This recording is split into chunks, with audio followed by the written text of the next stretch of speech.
Мерт Рамазан Демир. В школе его жизнь была далека от счастливой.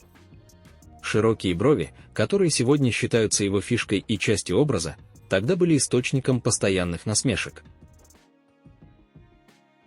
Одноклассники безжалостно дразнили его, превращая каждый школьный день в стресс.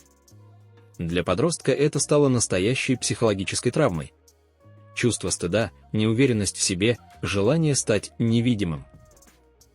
Мерт признавался, что доходил до мысли бросить школу, просто чтобы больше не слышать оскорблений. Он замкнулся в себе, стал молчаливым и закрытым.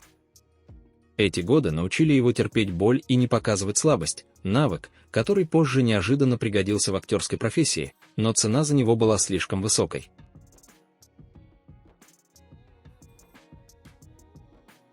Нибахат Чехри.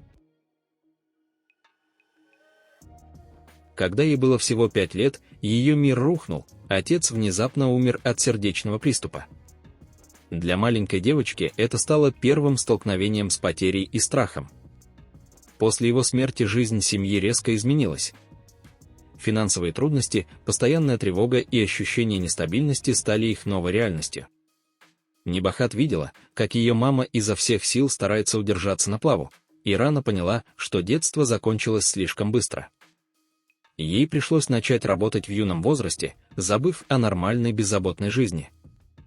Она росла с чувством внутренней пустоты и болью, которая не исчезала годами.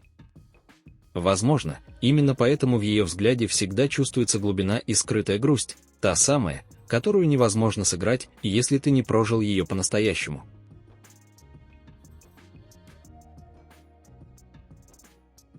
Неслихан Атагюль.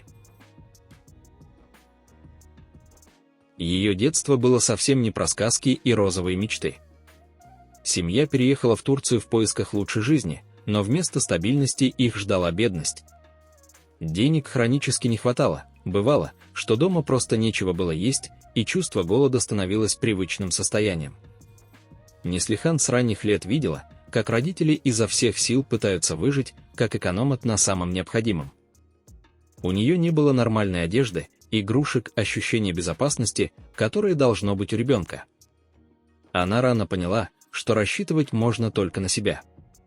Именно поэтому Неслихан с подросткового возраста начала работать и бороться за место под солнцем не из амбиций, а из необходимости. Этот опыт сделал ее сильной, но лишил беззаботного детства, к которому она так и не смогла вернуться.